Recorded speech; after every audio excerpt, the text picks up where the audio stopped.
바이블 아카데미 수강생 여러분들 안녕하십니까?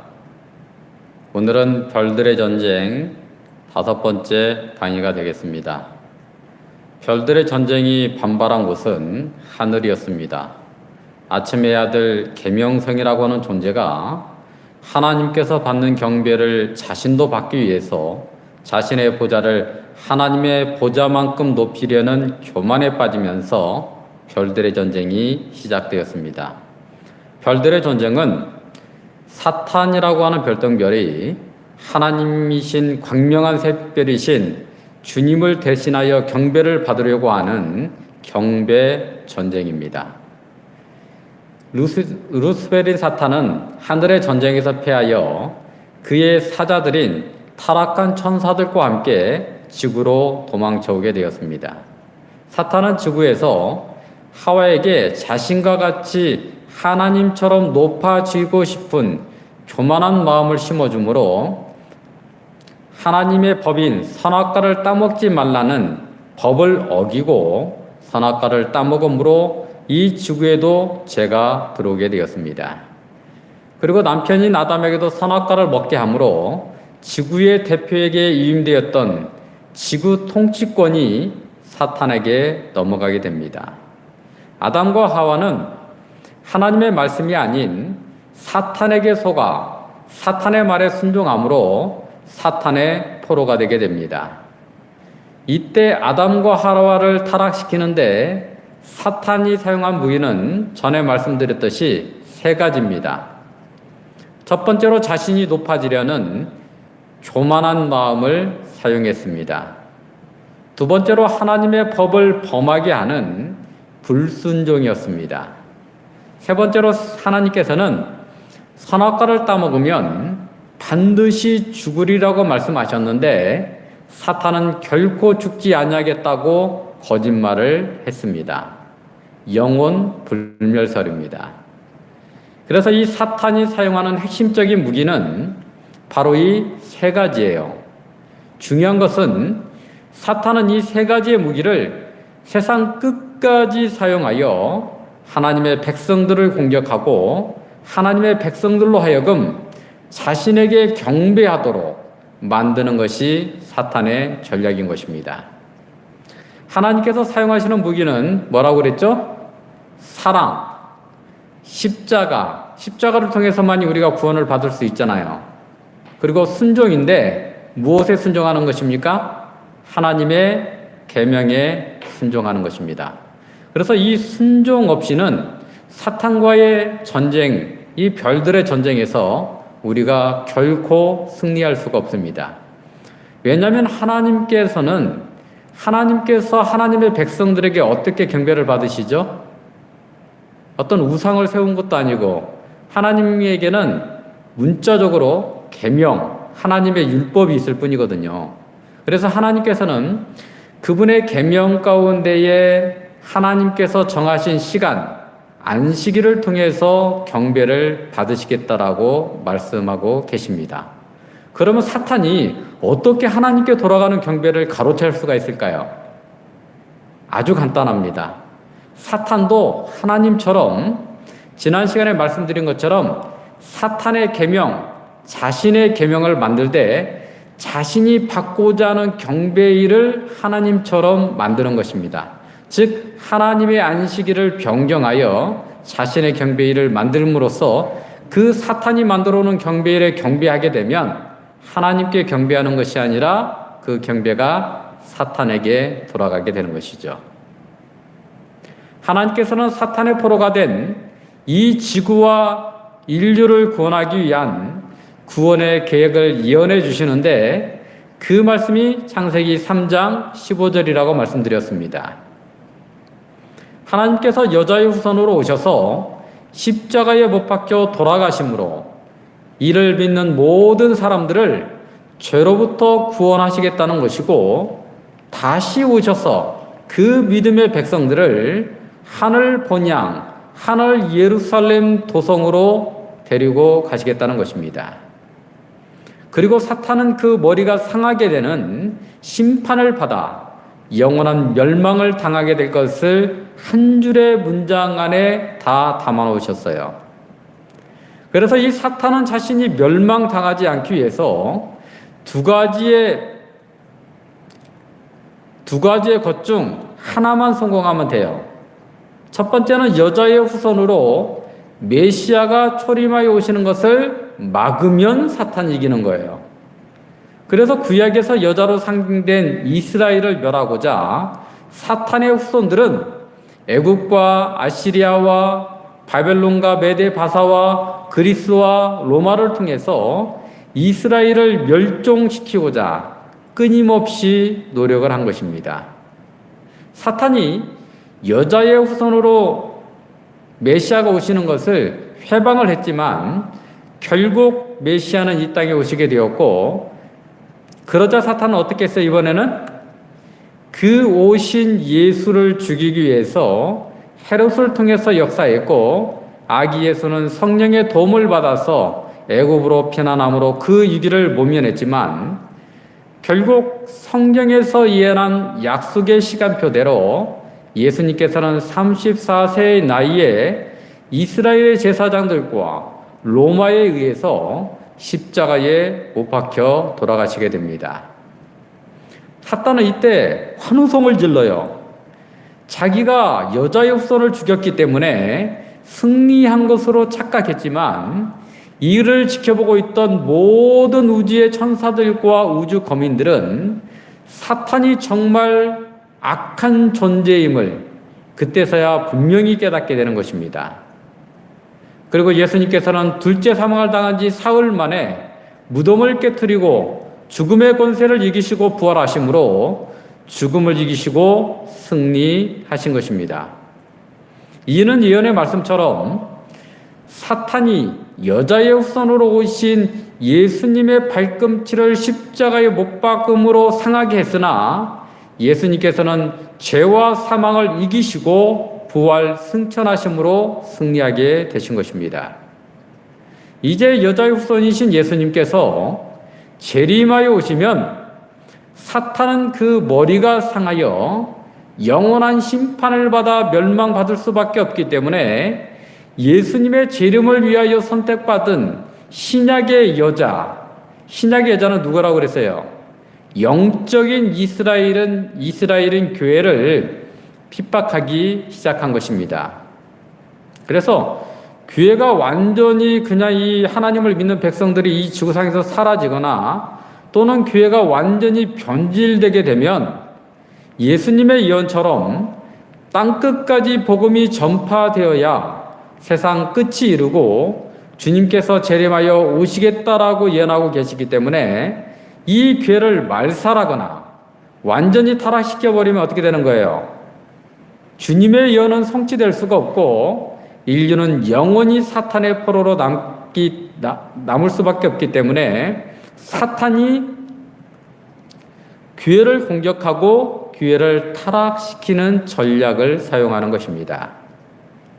우리가 지난 시간에 배운 바대로 사탄이 아주 기발하고 놀라운 계략들을 사용을 합니다.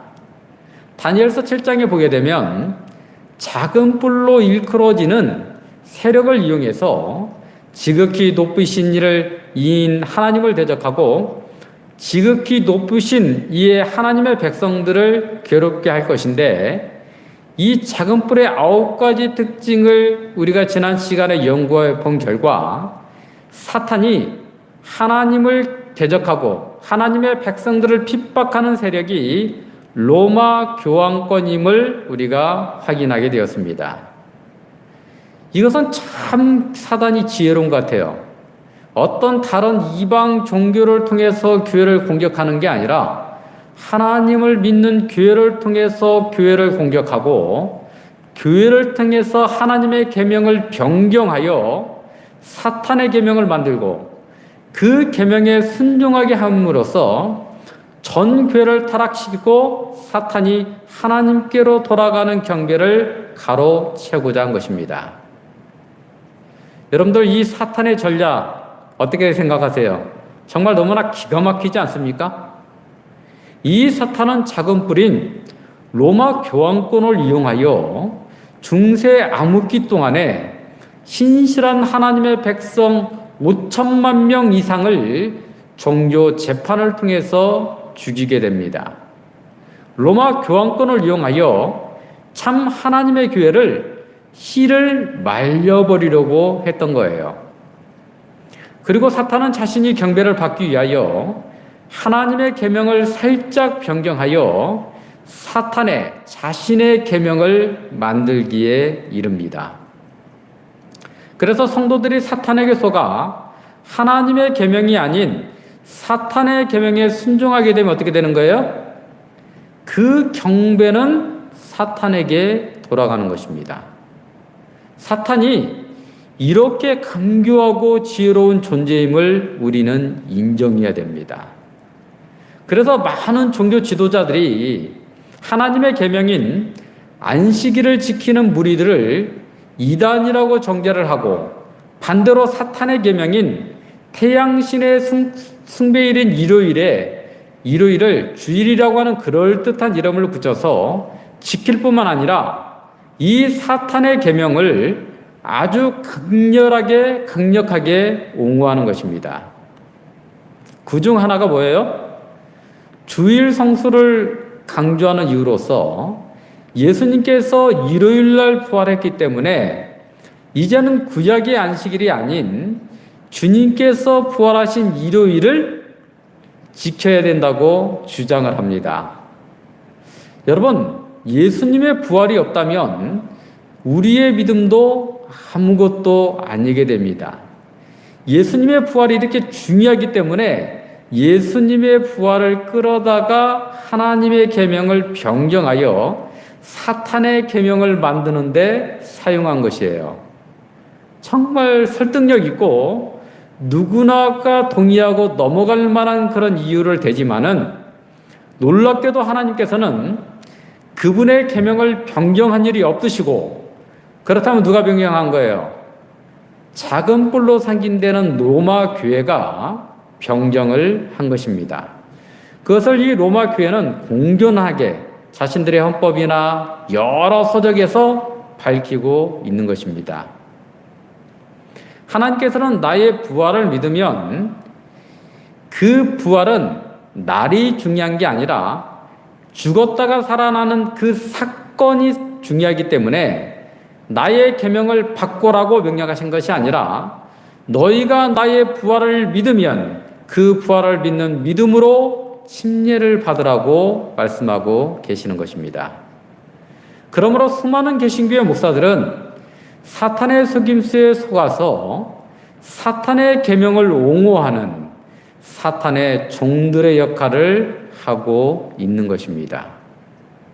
자, 그렇다면 이번 시간에는 지난 시간에 사탄이 작은 뿔로 상징된 로마 교황권을 이용해서 하나님의 때와 법을 변경하여 더 정확하게 말씀드리면 하나님의 계명을 변경하여 사탄의 계명을 만들었는데, 사탄은 더 대담하게도 요한계시록 13장에 등장하는 두 짐승을 통해서 자신의 계명을 전 세계에 공식적으로 공표를 하고 자신의 계명을 따라 자신에게 경배하지 아니하는 모든 사람들을 죽이겠다라고 하는 짐승의 표 환란이 내리겠다라고 하는 내용을 이번 시간에는 연구해 보도록 하겠습니다.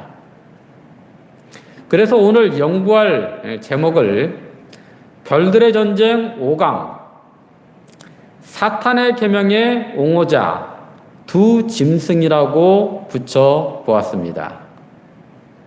오늘 연구에서는요, 이 두 세력이 어떤 세력인지를 확인하는 단계까지만 연구하고 그 다음은 다음 시간에 이어서 연구하도록 하겠습니다.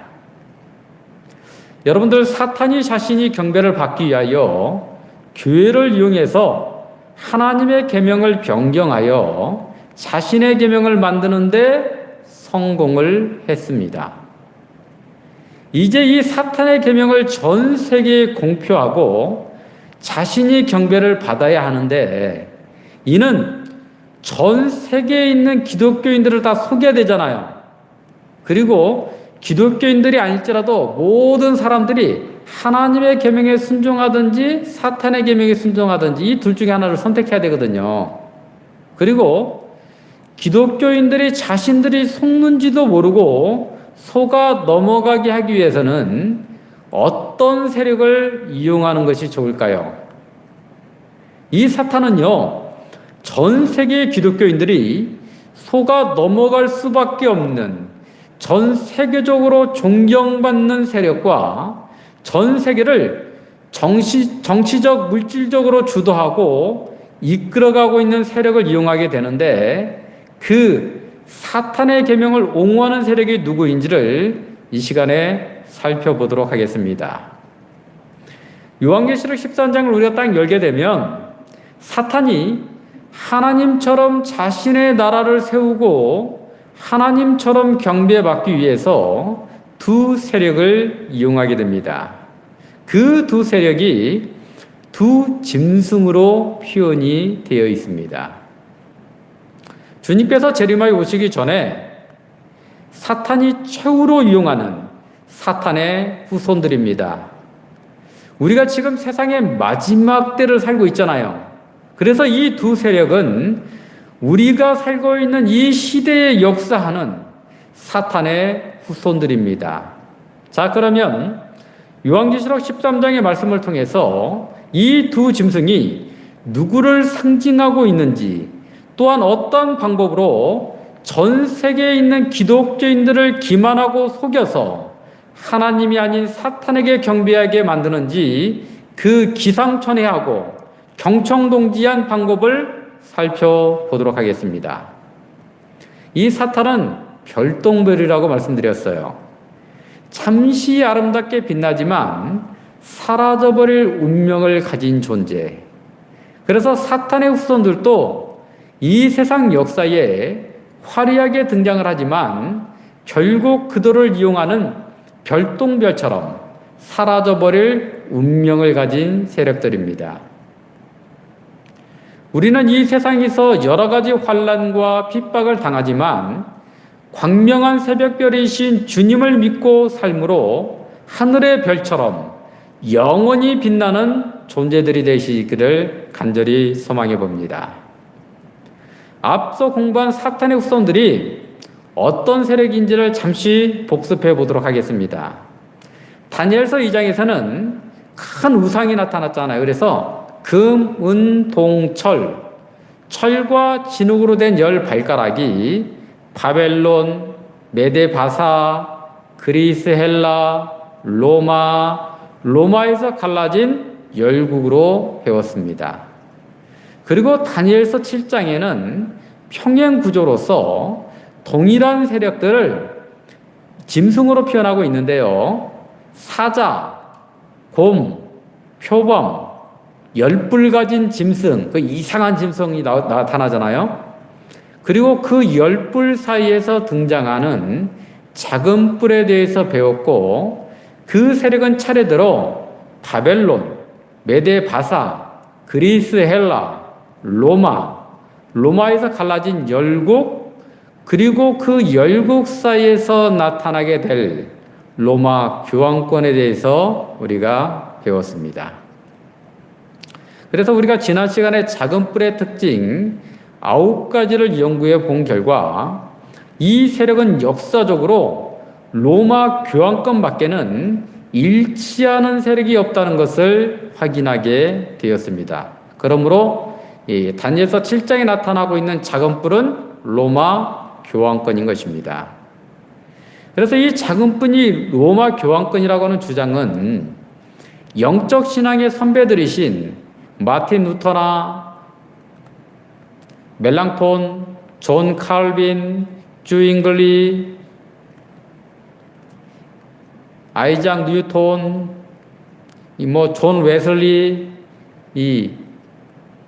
D.L. 무디 등 수많은 신학자들과 위대한 신앙인들이 그렇게 주장을 했습니다. 그래서 혹 자신이 천주교에서 신앙생활을 하고 계신다고 할지라도 사탄이 이러한 교묘한 방법으로 교회를 이용할 수도 있다는 사실을 인지하시고 사탄이 아닌 하나님의 편에 서게 되시기를 바랍니다. 사탄의 계명이 아닌 하나님의 계명에 순종하게 되시기를 바랍니다. 분명한 것은 무엇인가 하면요, 사탄이 이러한 세력들을 통해서 천주교회 안에 있는, 캐토릭 안에 있는 모든 성도들을 포함해서 이 세상에 하나님을 믿고 있는 모든 사람들을, 모든 성도들을 공격하고 미혹하고 있다고 하는 사실입니다. 그래서 하나님을 믿는 모든 성도들은 동일한 입장에서 사탄의 계략을 폭로하고 있는 이 예언의 말씀을 통해서 어떻게 그 사탄의 계략에 대응할 것인지를 선택하시고 결정하시면 되는 것입니다. 요한계시록 13장에 등장하는 첫 번째 짐승입니다. 요한계시록 13장 1절로 2절에 있는 말씀입니다. 내가 보니 바다에서 한 짐승이 나오는데, 첫 번째 짐승은 이제 바다에서 나옵니다. 뿔이 10이요 머리가 7이라. 그 뿔에는 10 왕관이 있고 그 머리들에는 신성모독하는 이름들이 있더라. 내가 본 짐승은 표범과 비슷하고 그 발은 봄에 밝았고, 이 다니엘서 7장에 나오는 짐승들이 이제 계속 등장을 하죠. 그 입은 사자의 입 같은데 용이 자기의 능력과 보좌와 큰 권세를 그에게 주었더라. 그래서 이 바다에서 올라온 이 짐승을 보게 되면 사탄의 후손임을 한눈에 알아볼 수가 있죠. 이 사탄의 후손들의 특징을 온몸에 다 가지고 있잖아요. 그죠?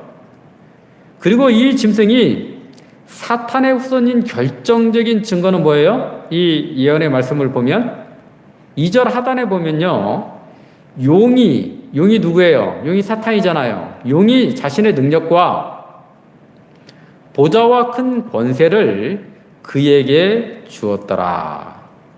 즉 이 짐승은 사탄이 자기의 능력과 보좌와 큰 권세를 주어서 이용하고 있는 세력이라고 하는 것입니다. 현재는 그 짐승이 로마 교황권임을 우리가 배웠습니다. 이 짐승이 로마 교황권이라고 하는 증거를 성경은 단 한 문장으로 다시 한번 우리에게 증거해 줍니다.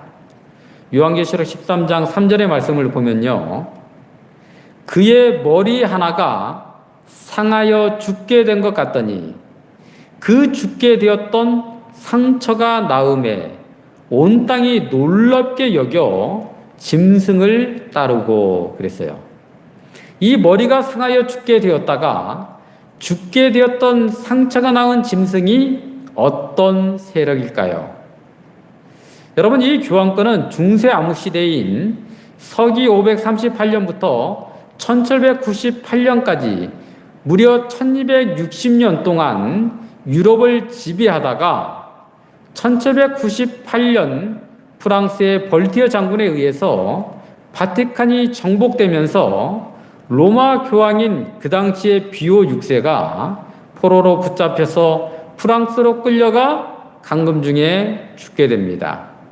로마 교황권이 그 머리가 상하여 죽게 된 사건입니다. 그때 로마 교황령인 바티칸도 넘어가게 되었습니다. 그런데요, 이렇게 죽게 되었던 머리가 다시 살아나는 역사가 일어나게 되는 것입니다. 그때가 언제냐면 1929년 이 가스파리 주기경과 이탈리아의 무솔리니 사이에 라테란 조약을 맺으면서 이 바티칸 교황령이 회복되게 됩니다. 그래서 이 교황령은 자치권을 인정받게 되어서 한 독립된 국가로 회복됨으로써 성경에 예언된 대로 죽었던 상처가 낫는 일이 성취가 되게 되는 것입니다. 죽게 되었던 상처가 낫는 일을 통해서 온 땅이 정말 놀랍게 여겨 짐승을 따른다라고 말하고 있습니다.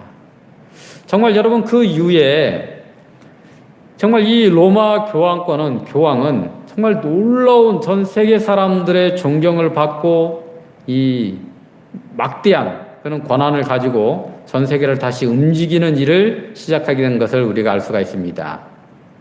여러분들, 이 세상에서 사람들에게 설문을 조사해서 가장 존경하는 인물이 누굴까요? 설문하면 누구라고 말할 것 같아요? 교황입니다. 이 세상에서 가장 영향력 있는 인물이 누구입니까? 교황입니다. 종교적으로도 정치적으로도 권력적으로도 최상단을 차지하고 있는 인물이 교황이라고 하는 사실에 이의를 제기할 사람은 그리 많지 않을 것입니다. 그런데 놀라운 것은요, 이 영적 지도자를 사탄이 이용하고 있다는 것이죠.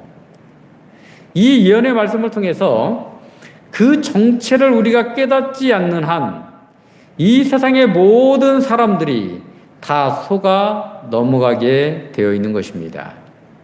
우리는 예언을 통해서만이 사탄의 후손들이 누구인지, 사탄의 전략이 무엇인지를 명확하게 깨달을 수가 있는 것입니다.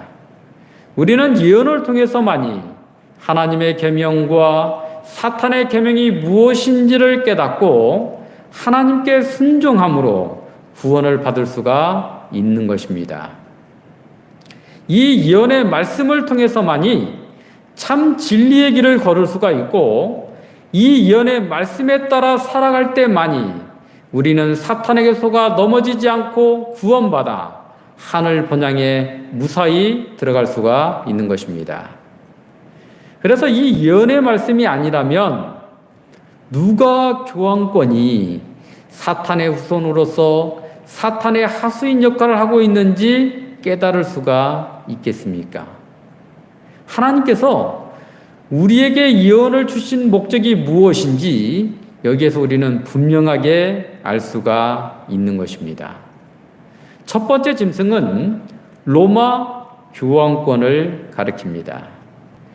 종교, 정치, 경제의 막강한 힘으로 세계를 주도하는 세력입니다.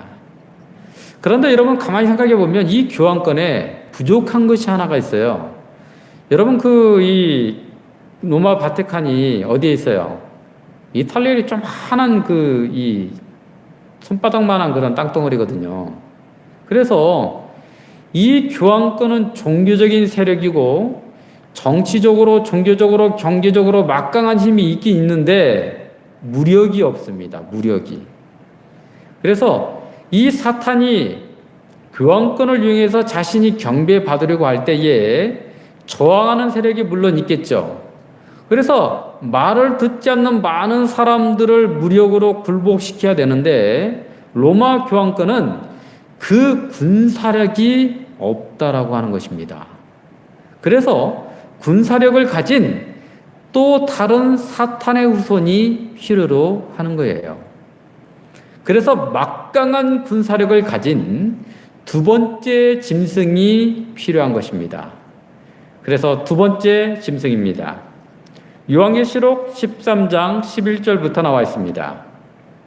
내가 보매 또 다른 짐승이 땅에서 올라오니 어린 양같이 두 뿔이 있고 용처럼 말을 하더라. 이 두 번째 짐승은 첫 번째 짐승과는 달리 땅에서 올라왔다고 그랬죠. 그리고 어린 양같이 두 뿔이 있습니다. 어린 양과 같은 그런 단어예요. 생긴 것은 양처럼 생겼는데 말은 또 용처럼 말한다고 했습니다. 이 성경에서 양은 누구를 상징하죠? 6월절 어린 양, 주님을 상징하잖아요. 그래서 처음에는 그리스도 국가로, 개신교 국가로 출발했다가 나중에는 용처럼 말을 하는 것처럼 변질될 세력을 의미하고 있는 것입니다. 우리가 알아야 될 것은요, 사탄이 이용하는 세력은 바벨론, 메데 바사, 그리스, 로마를 통해서 알 수 있듯이 세계 최강의 군사력을 가진 나라를 이용해서 구약에서는 이스라엘을, 신약에서는 교회를 공격하고 핍박을 했다는 사실을 우리가 알 수가 있죠. 그래서 개신교의 국가로 순수하게 출발한 세계 최강의 군사력을 가진 나라, 그 나라가 어느 나라입니까? 우리가 쉽게 알 수 있죠. 미국입니다.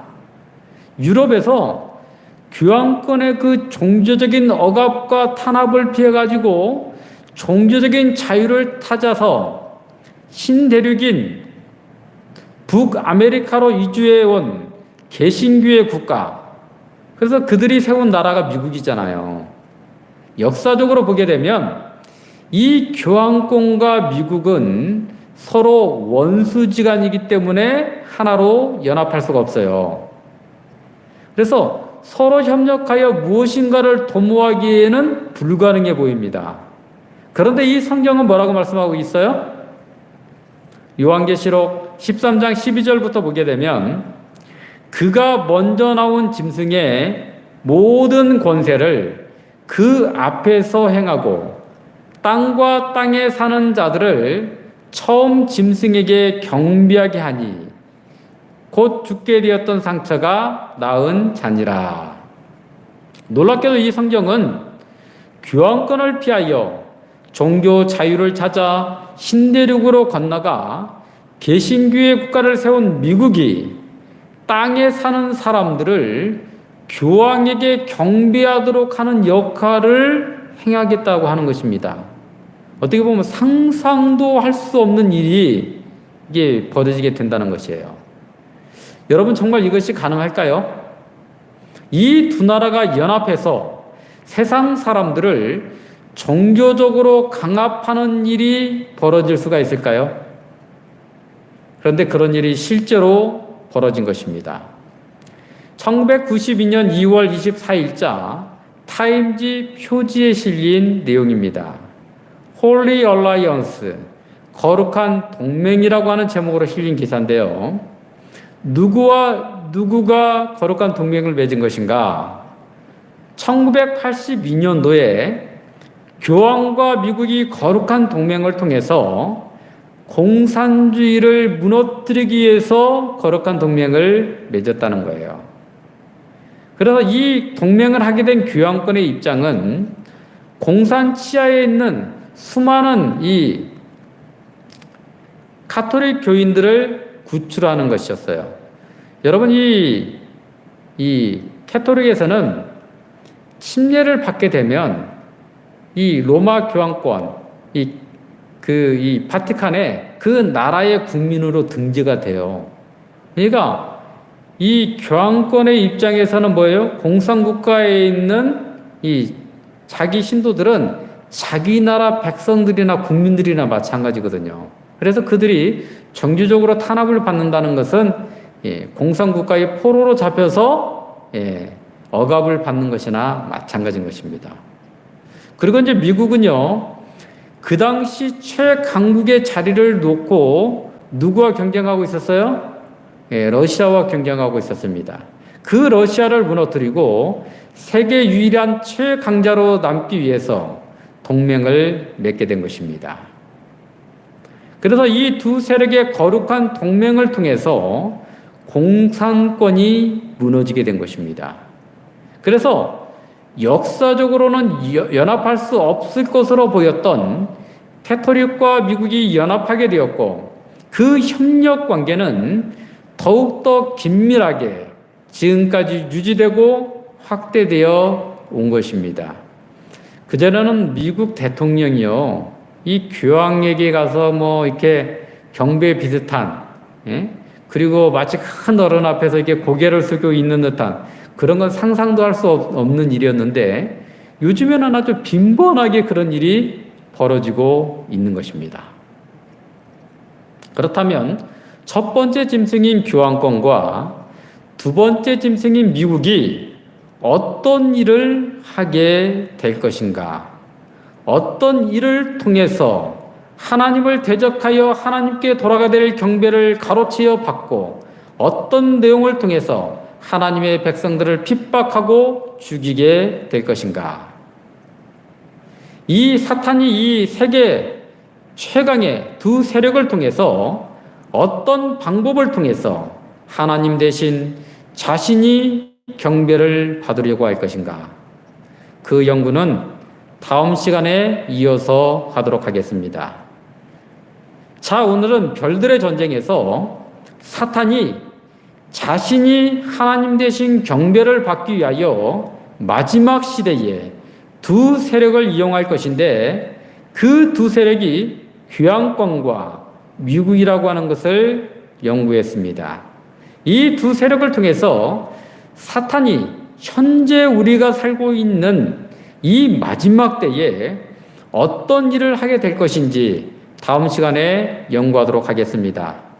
그래서 우리 바이블 아카데미의 모든 수강생분들이 하나님의 예언의 말씀을 바르게 깨달으셔서 이 예언의 말씀이 저와 여러분들을 하늘 본향까지 무사히 이끌어 주시기를 주님의 이름으로 축원하면서 오늘 강의를 마치도록 하겠습니다. 제가 기도하고 마치겠습니다. 감사하신 우리들의 아버지 하나님, 정말 하나님의 영의 도움이 없이는 깨달을 수 없는 이 하나님의 예언의 말씀을 저희가 펼치고 깨달을 수 있도록 인도해 주시는 은혜에 진심으로 감사를 드립니다. 이 예언의 말씀이 아니라면 사탄의 그 계략에 사탄이 이용하는 세력이 누구인지도 모르고 속아서 사탄에게 굴복하고 사탄에게 경배하며 멸망받을 수밖에 없는 우리를 하나님께서 예언의 말씀을 통해서 진리의 길로 생명의 길로 인도해 주시는 은혜에 감사를 드립니다. 앞으로 연구되는 모든 이 예언의 말씀을 통해서 우리 하나님께서 하나님의 진리의 길로 인도하여 주심으로 하나님께서 예비해 주신 하늘 번향에 모두 다 들어가는 우리 바이블 아카데미 수강생분들이 되시기를 주님의 이름으로 기도드리며 예수님의 이름으로 기도드립니다. 아멘.